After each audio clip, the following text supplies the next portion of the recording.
Hello, everyone, and welcome back wherever you're joining us from. We are here today with Kevin and Puppy in Training Spark, who's hiding somewhere around there. And we're just going to give people a minute or two here to get online before we get started. So just bear with us for maybe a minute or so.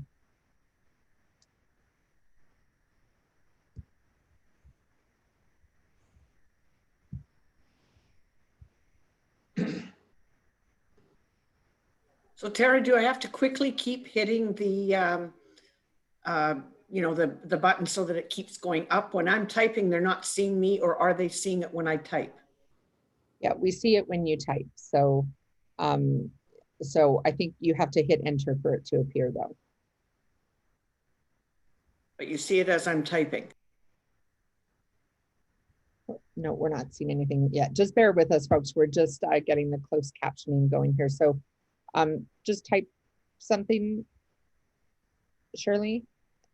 Yeah, okay, I see. Hi, Tara.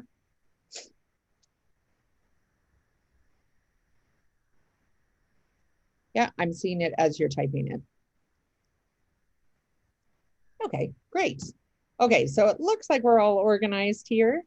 So for those of you joining us, we are here with Kevin, who is PADS volunteer extraordinaire. He wears many a hat at PADS and helps us in a wide variety of ways.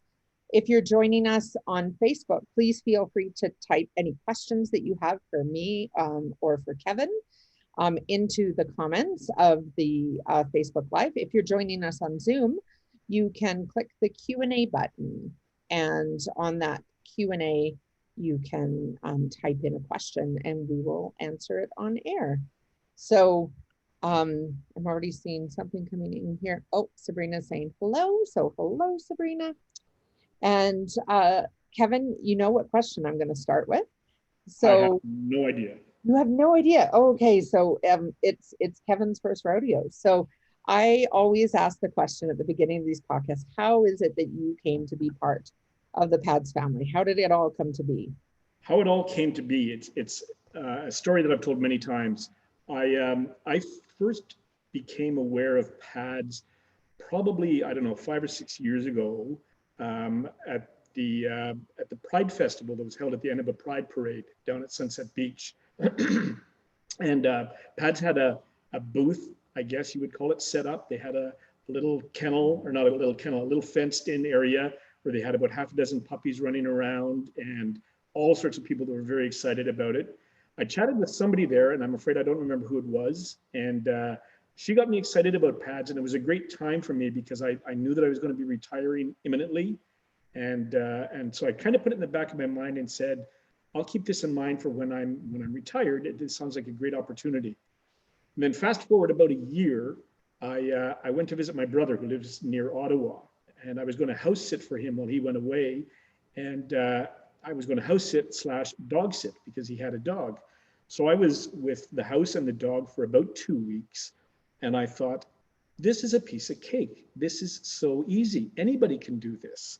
What I didn't appreciate, of course, was that the dog was about 8 years old. And so he probably took care of me more than I had to take care of him.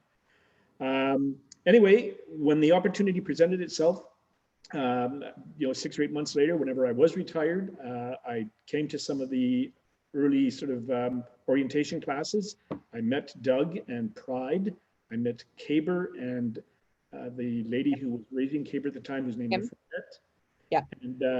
And I just thought, this is going to be great. This is a great opportunity. So I went through the volunteer training, and here I am, still learning. Yeah. And I love, because one of my first memories, and I apologize because there's many people that would kind of come and go through puppy class at the time when I was teaching, but one of my first memories was actually you coming to my house when we had the Ocean's Waves litter on the ground. And so you knew that you were going to be raising one of the pups from that litter and kind of came out to meet the puppies. I think they were maybe 6 or 7 weeks old, something like that. They were still cute. They weren't piranhas yet. Yeah, and the rest, as they say, is history. So you've now raised You're now raising your second dog for us. So tell us about the dogs that you've raised. So I'm what we refer to as 2 dogs old. The first dog I had was from the Ocean Waves litter. His name was Breaker, and he literally was my first dog. I think I had done a little bit of sitting with Dune before that, but Breaker was presented to me, and I jumped at the opportunity. And I can still remember it like it was yesterday, because I picked him up. It was Anya's first week on the job, and it was one of the first dogs that she sort of turned over. And it was a Friday afternoon. I was the last shift on Friday to pick up a dog, except for one that you were going to deliver to the ferry terminal. And I put him in the car, and we started driving home, and he was crying and barking, and it was just a disaster the whole drive home. And I thought, if it wasn't for the fact that it was 6 o'clock on a Friday, I would turn around and bring this dog back. This is not going to work. But there I was stuck with him. I had to keep him for the weekend because there was nobody around. So I did, and then kept him for another, 16 months after that. And he was great. It was a learning experience for both of us. Fortunately, he was a pretty easy dog to be with. And we just had a great time together. He was eventually released from the program. And to his huge advantage, spent the first summer of his release learning how to paddleboard on the Shuswap, and is now a mascot for a kids soccer team in Surrey/Delta. So he's really leading the good life. He really is. He got his nice soft landing. So he did. Yeah. But it was, and boy, he's a big dog. I've got some pictures of him with the 11-year-old that's in the household where he lives now, and he's a big dog. It was great to see him proceed like that. Yeah. Then I took a little bit of a break. I did a little bit of sitting, which is always a great experience because it gives you short periods of time with all sorts of different dogs. I remember I had James for a while, and James did a little bit of a road show with me. We traveled back to Ontario, spent some time in Toronto, spent some time in Ottawa. He had an opportunity to get on an airplane. Everybody loved him, of course. And then again, I remember the email that Anya sent saying, we have the campfire litter going to be released in a couple of weeks. Kevin, do you want a new dog? And I was working in the PADS office at the time, and I went running into her office and said, yes, please. And so that's how I got Spark. So Spark is from the campfire litter. He just turned 20 months last week. As I mentioned to you before we went live on air, he is 20 months, but he is still so much a puppy. It's incredible.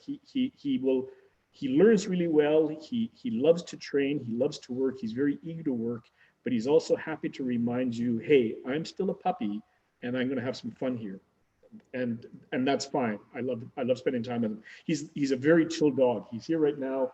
He's kind of looking up at me out of the side of his eye, and he knows I'm talking about him, but he's not going to go anywhere. Well, and I'm just going to stop for 1 second and share, because we've got a bunch of new folks that have tuned in since I said this at the beginning, but we're here with Kevin, who's one of our wonderful PADS puppy raisers, but also a volunteer, and we'll get into, he wears many a hat at PADS. So we're going to talk about some of the other roles that you play at PADS. But if anybody has any questions for Kevin, feel free to put them in the comments if you're watching on Facebook, or you can type them into the Q&A box if you're watching on Zoom. So, so Kevin, I've alluded to this a couple of times. You wear other hats at PADS, and I think probably one of the things that I am missing the most is seeing you in the PADS office every week. COVID, we've kind of shut down the office while we're all working remotely, except for kind of a skeleton crew there. But tell us a little bit about that and what that looks like. Yeah, no, I jumped at the opportunity. I can't remember how it came up, but there was an email that went around saying that you were looking for volunteers to work in the office. I was, again, at the time, as close to being fully retired as I ever will be. So I said, a day a week at the PADS office would be like a vacation. It'll be great. And so I started doing that. And it was just, listen, there's days that go by where all I do is play with Pride. And don't tell Doug that, but Pride and I will just sort of do our own thing. there's lots of times where I'll answer the phone. You get to see, there's probably on any given day, there's, I don't know, 10 or 12 or 15 dogs coming and going over the course of the day. They're picking up dog food, or they're dropping them off for assessments, or they're coming in to get some sort of medical treatment. So you get to come and meet a lot of the dogs, which means you get to meet a lot of the volunteers. And as everybody knows, the volunteers are really what makes the PADS organization what it is. It's such an extraordinary family. I'm just so happy to be associated with it. And any chance I get to meet them on any sort of basis, I'm happy to do it. So yeah, I spend a day a week at the PADS office. I miss it a lot, and can't wait until we get an opportunity to start. Yeah. So I think that it's one of the things that we're missing, certainly. Obviously not just the help, but also just the community of kind of having that experience where, you know, we're on campus and we're seeing people. And, you know, I've been, you know, noticing when I do these Tune In Tuesdays, I'm like, oh, I miss these people. Like, you know, I used to see them when they'd come to puppy class, or see them when they would show up for dog food, those kinds of things. So it is definitely a different kind of world right now. And, you know, Kevin, I should also give him kudos as well. He's also kind of our resident go-to when we have legal questions, we're working on agreements and different things, or we want advice on various stuff.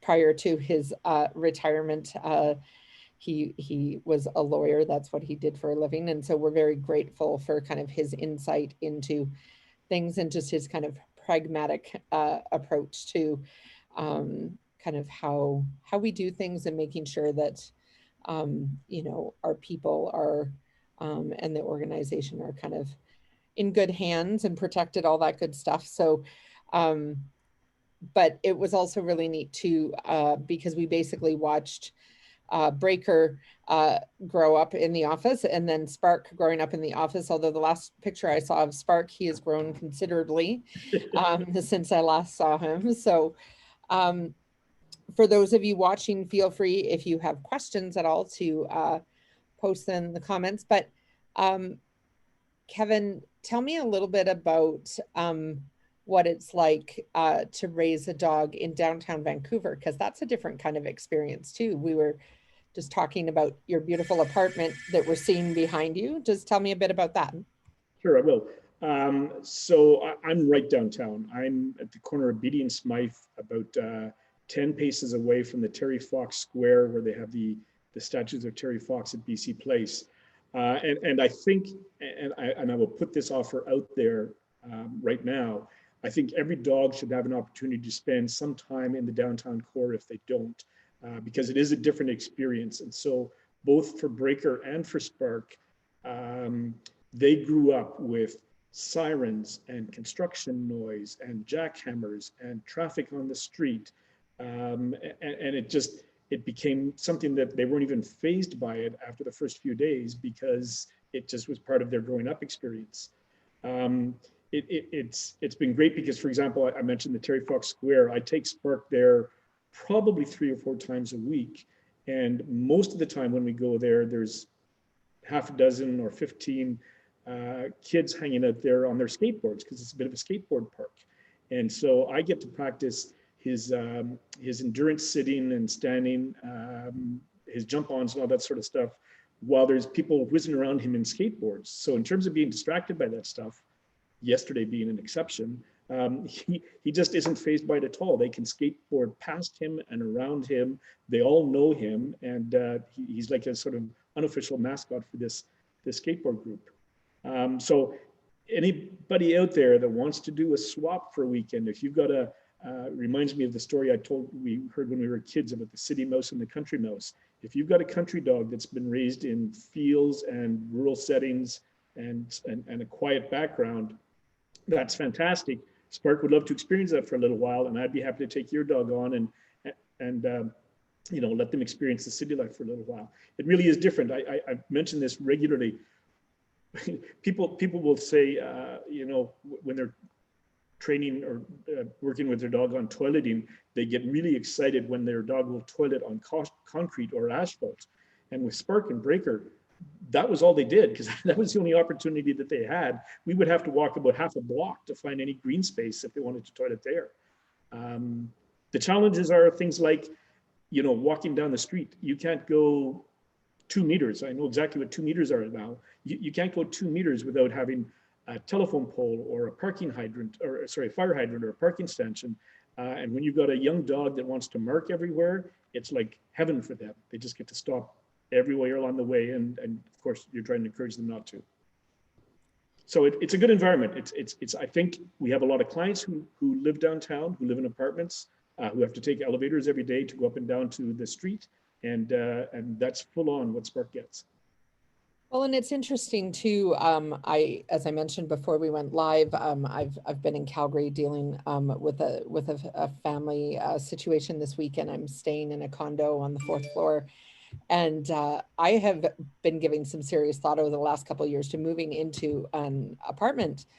And having done this for a week and a half, I have to say probably the rudest awakening was the other night.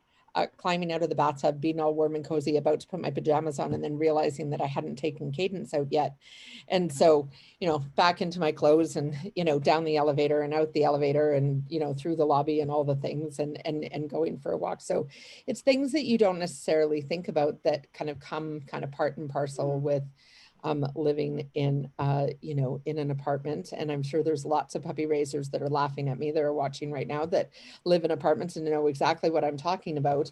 But it's a first for me. I haven't experienced this before. So yeah, it's interesting for sure. The living with a dog in a condo or an apartment.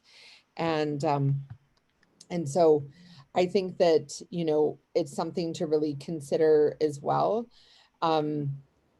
When we're raising these dogs, is that a lot of our clients do live in condos or apartments. So you're right, it's a wonderful experience for the dogs. And so, that part of it, I think is, great kind of training ground for Spark to, be used to that idea of like, I don't just have kind of like, free access to a yard, et cetera. But yeah, it's pluses and minuses. I mean, when we were training him just for his toileting, for example, I mean, for the first, 2 weeks, 3 weeks, 6 o'clock in the morning, I'd be picking him up and carrying him all the way outside so that he could toilet in the back laneway. And then we started working on, okay, I'm going to put you down outside the door or inside the door. And then I'm going to put you down as soon as we get out of the elevator. And eventually I'm going to put you down as soon as we walk out of my door, down the hallway, into the elevator, down 4 floors, down a set of stairs, and into the laneway. And, mostly he would make it. Sometimes he would look up at me and say, "Whoops, sorry, but it's going to happen right now."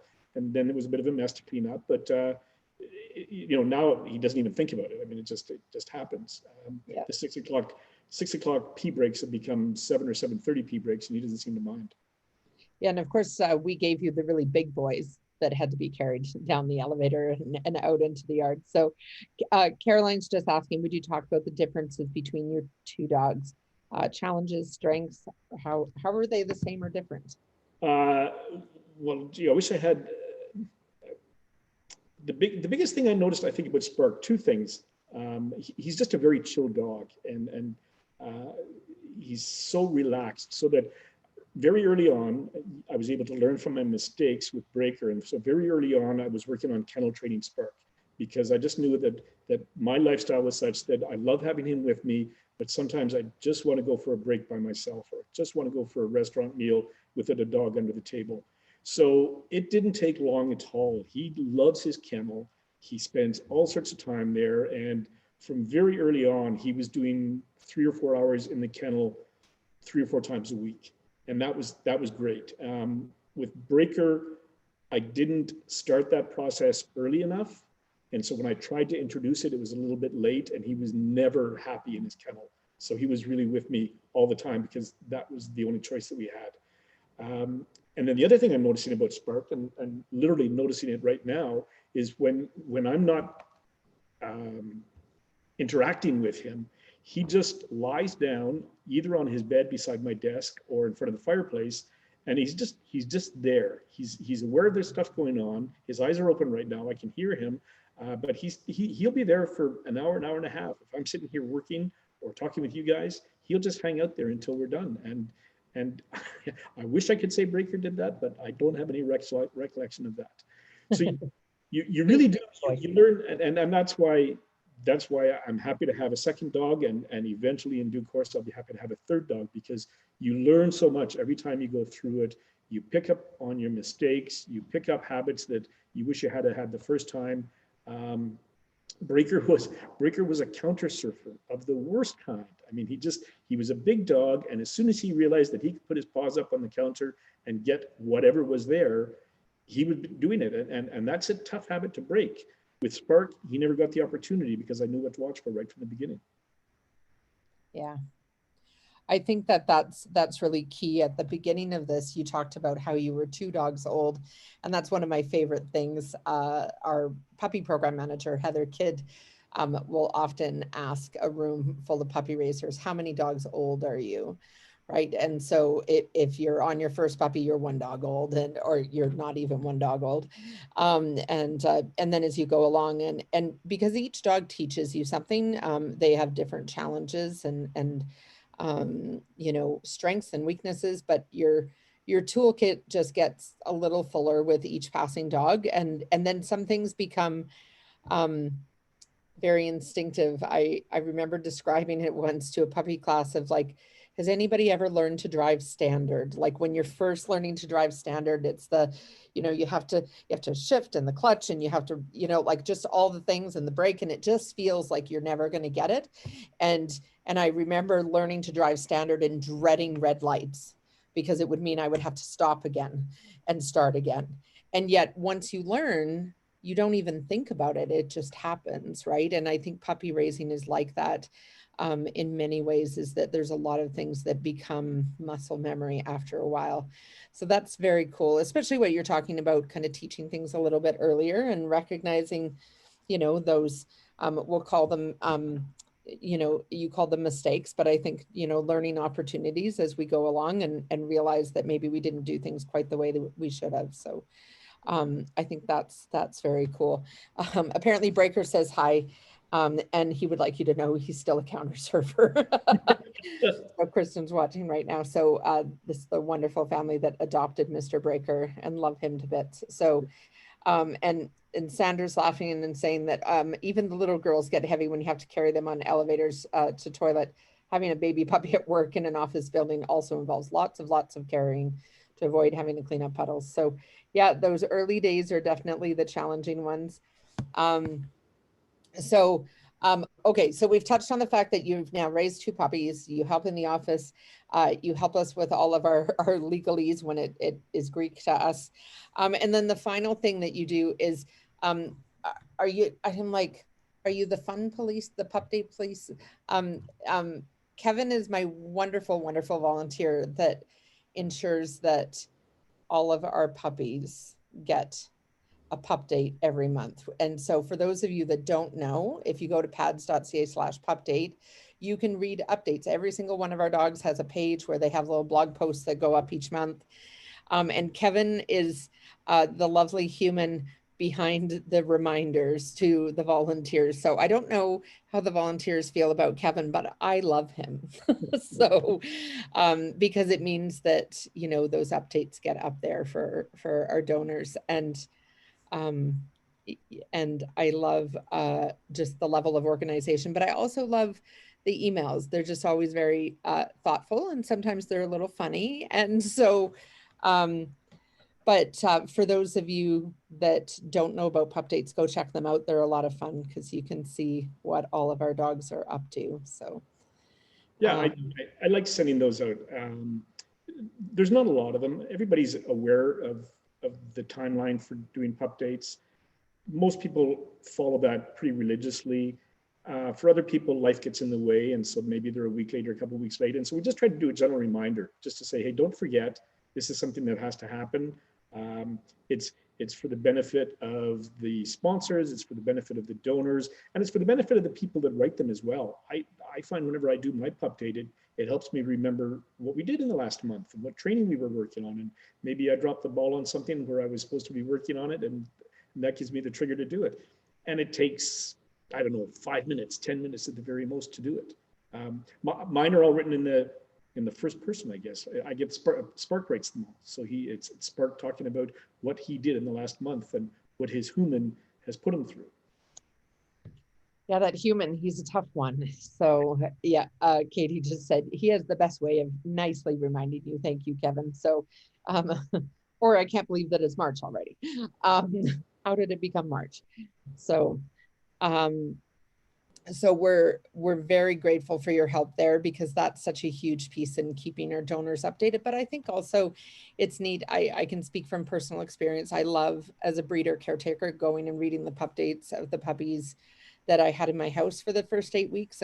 When you bring puppies into the world, and you are kind of responsible for keeping them alive those first 8 weeks, you tend to bond with them. So it's neat to kind of see where they are and what they're learning and doing. And so I think it's just a neat way that the whole community gets to kind of stay connected to these dogs. So anybody can kind of follow along and see the updates. So thank you for that. Well, we're getting close to time. So if anybody has any last minute burning questions for Kevin, you can click the Q&A box on Zoom, or you can type it into the comments on the Facebook Live. And we're happy to answer them. Any last thoughts, Kevin? Yeah, I was thinking about this a little bit before the interview, and I decided, Tara, I'm going to let you and the staff at PADS and the management at PADS know two things. First of all of the volunteers appreciate you guys so much, and I don't think we say it often enough. You have always done an extraordinary job, and in the last year, almost exactly a year, you've done a super extraordinary job. This has been a really, I think, trying to put sort of a silver lining on it, a fantastic opportunity, because now all of those classes that we do and all of the toolkit stuff that we did, if you don't get it the first time, you just go back and look at it again. It's all right there. It's such an incredible tool for us. I look at the videos 2 or 3 times. I go through portions of the classes a couple of times every week. So if there's any sort of silver lining on COVID, that would be it. And the second thing is, you guys got to know that this is really a win-win situation. Sure, we spend a lot of time with the dogs. We put a lot of work into the dogs. It's difficult. We learn a lot of patience, but you know what? We get to spend a lot of time with dogs, and that's just such a fantastic thing. Spark got me through COVID. I mean, it was just great having him around every day, and it really is a win-win. I don't know what I'd be doing without the guy. Yeah. Well, thank you guys. Well, thank you, Kevin. That's incredibly sweet of you to say. I know our team works really hard, and it certainly has been a challenging year. And I think the flip side is also true. Our volunteers have been extraordinary this year. There's been a tremendous amount of grace and patience as we tried to kind of move everything online.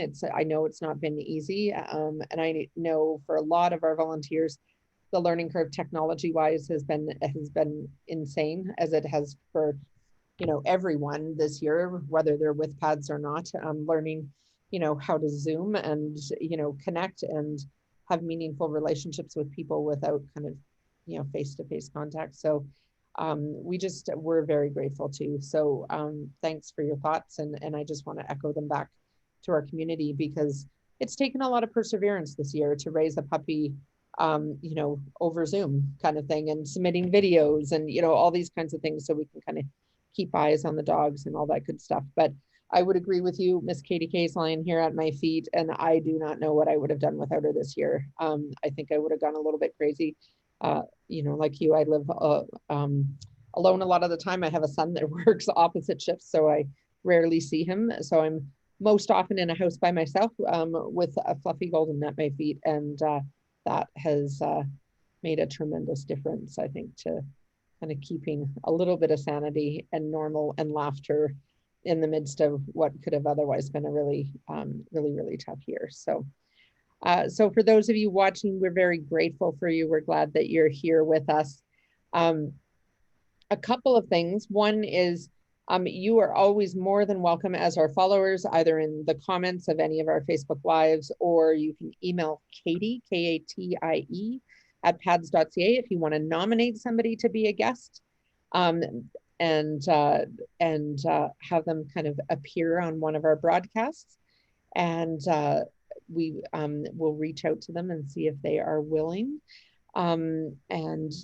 But also if you have a topic, like you don't have a guest, for example, but you have a topic that you'd like to see covered, you know, whatever that's about, we can reach out, you know, whether it's to a staff member or a volunteer or one of our clients, et cetera. If there's something you want us to talk more about, you'd like to learn about from within PADS, that's what these weekly broadcasts are all about. So anything like that, you can pop it off to Katie at PADS. She keeps all of that organized for me and making sure that we have guests each week. I'm very grateful. And with that, thank you, Kevin. And I also want to say a huge thank you to Shirley, who is a new volunteer to our podcast team, who has come online today to help with the closed captioning. And so thank you so much, Shirley, for being here today and helping us out. You know, we often have Lanny that helps with that, but Lanny, like most people, has a life and occasionally has things that conflict. So it's nice to have new faces on the team. So thank you, Shirley. With that, we will sign off, but thank you, Kevin. It has been lovely to see your face. I can't wait until we are all back in the office together and we can joke around and tease Doug and cuddle with pride and all those good things that we're all missing. So take it easy. Thanks for having me. It's been fun. My pleasure.